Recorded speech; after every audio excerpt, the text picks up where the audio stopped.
I feel like he's gonna find some way to discredit him. This old bum needs to be off the TV. What's going on, guys? Welcome back to Sports Talk with Moz. Make sure you like and subscribe. So game 2 of the NBA Finals is complete, and Skip and Shannon wanted to give out the grade to Steph Curry. Now let's see what they had to say. I have a feeling it's not gonna be good, guys. The Warriors tied let's see. last night. One game apiece now Steph. after they beat the Celtics 107-8. Okay, first off, let me start off by saying I think he deserves an A. He scored 29 points in 3 quarters. He went off. He led the charge with 14 points in the third quarter when they took over the game. He constantly got doubled. He had great defense. He had 3 steals. He shot 5 of 12 from 3, which is like 40+%. So I think he had a great game. I'd give him an A. The series is now tied at 101, but let's see what they got to say. 88. Steph led all scorers with 29 points while shooting 9 for 21 from the floor. 9-21 could be better, but I don't know, Shannon. Give Steph a letter grade for last night's performance. I gave him an A-, Skip, because he wasn't efficient at all. He was 9 of 21. He was 5 of 12 from 3. But those 10 points in the first quarter. Okay, first look, Shannon. I like the A- I can live with, right? But I think if you think about not being efficient, I think Steph set this such a high standard for someone his size. It's crazy. He shot 5 of 12 from 3, guys.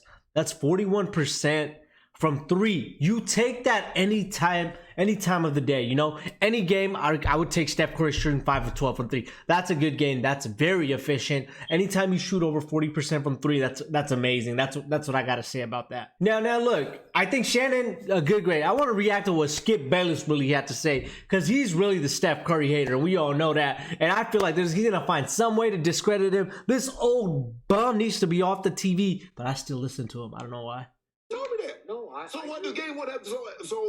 Yeah. So we're gonna skip this part. Skip keeps on going back to game 1. Skip Bayless. We're talking about game 2. Shut up. Dear life in the first quarter. Talk about this game. After your 2 young wingmen go 13 and 13 in the first quarter, he was pretty good, and then he was nowhere to be found in the second quarter. Skippy hit 5. Bro, my guy, Steph Curry. Look, you score 10 points in the first quarter. You score 5 in the second quarter. You have 15 points and a half. That's a good half of basketball, and this guy's gonna say he's nowhere to be found. I get it, you scored 5 points in the second quarter, but did you see all the attention Steph was getting?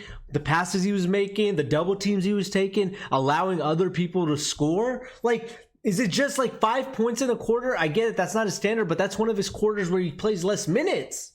Like, come on.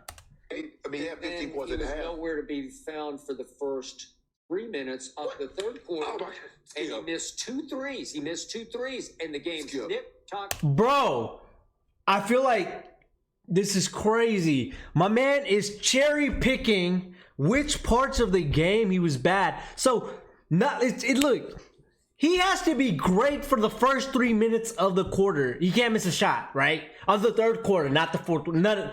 This man is saying, like, you got to be great for that. Like, you're going to cherry pick which part of the quarter you got to be great in. And what about the fact he scores 14 points in the quarter? That's great no matter what quarter it is. When it comes in, you score 14 points, that's 14 points, bro. Fact for teacher totter, right? Skip, we can't do that. Skip, we can't take moments of the game. The guy gives you 14, and you're talking about the first 3 minutes. I told you I got a grade on the highest curve. Shannon, that's what I'm talking about, my guy.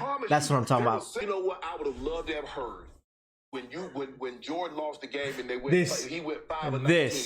I would have loved to hear people. I wish these shows existed then. Bro, Shannon, I've been saying this for so long. These old heads like Skip Bayless are like putting these new stars in under this new like magnifying glass where they got to be great in every single game and every single moment. Like Michael Jordan had bad games. Magic Johnson had bad games.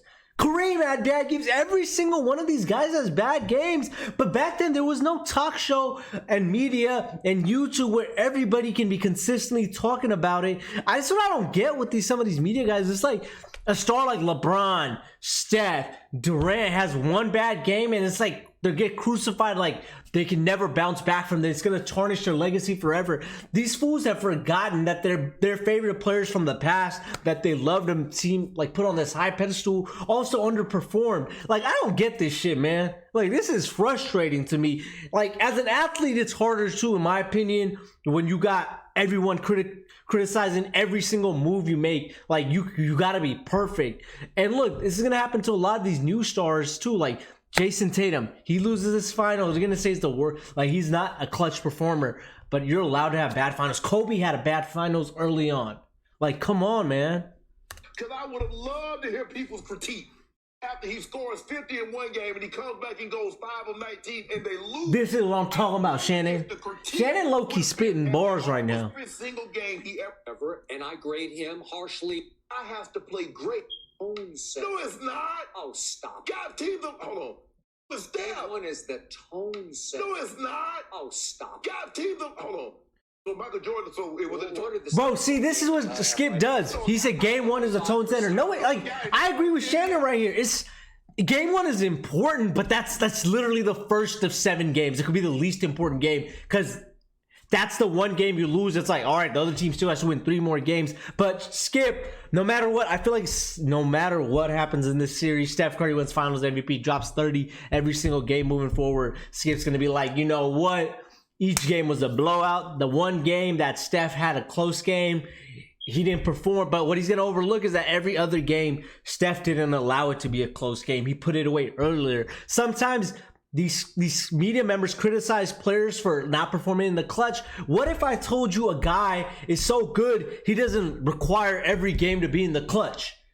That's why they're up by so much, because he was so great throughout the game. He didn't need to be in the clutch. And now every now and then if he gets in the clutch and he's underperforming, obviously you're just going to be like, this guy never performs in the clutch. 99% of the time, he doesn't have to because he puts the game away. I don't get this shit, man. Finals, lost game 1 in 91 at Chicago Stadium. I was there. They are in big trouble. And here comes Clay, and I showed you to start the show. Clay made a big shot, and it seemed to just lift the lid off the basket. Bro. The man made 1 3. Okay. He was Shannon, tell him. Made another up and under. Tell him. Running layup. Blow by Jaylen Brown. And all of a sudden, Steph said, I got this. And once he starts getting cocky, once the mouth guard starts dangling from the lip, once he starts strutting his stuff, he went crazy after. He didn't go crazy until Clay made that 3. And I think it was an So this fool is gonna look. This is what Skip Bayless does. He's gonna make it seem like because of Klay Thompson, now Steph Curry's comfortable that he's up by 7 fucking points in the 3rd quarter. Like 7-point lead in the 3rd quarter means you're front running, bro. It's still a fucking close game. Klay Thompson made 1 3, and I love Klay, but you're gonna act like that's the reason Steph started to be successful. Steph already scored 15 in the first half. That's a good half, and he scored 14 in the 3rd quarter. Didn't even play the 4th quarter. Had 3 steals, 29 points, shot 40% from 3. Man, I'm sick of these guys, bro. I still listen to him for some reason, but I'm sick of this guy, man. Especially Skip Bayless, man. He has no idea what he's talking about. He just hates on people for no reason. He got it against LeBron and Steph. I don't know. Those are the 2 greatest people of this generation. He hates them. He makes his living off them. Look, LeBron's not doing well, so he's going to make Steph that guy, right? Because obviously not going to talk about him as much during this time of the year. So he's going to make everything Steph does. It's just not good enough. It's like, I don't think there would be a perfect scenario unless Steph went like 20 of 20 from the field, dropped 20 points in the 4th quarter, and then hit the game winner. And then he'd be like, yo, why the fuck was the game close enough where you had to hit a game winner against a team that's young? Their first time left. Skip Bayless, bro, you are trash.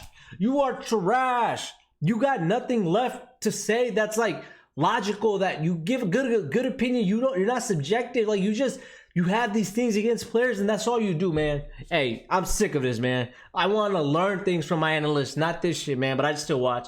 It is entertaining. I'll give you that. All right, guys. Hope you guys enjoyed this video. Make sure you guys like, subscribe, share, do what you got to do. Let me know what you guys think about this bum Skip Bayless, man. Let me know. All right, guys. Hopefully Warriors win Game 3. Sports Moz out.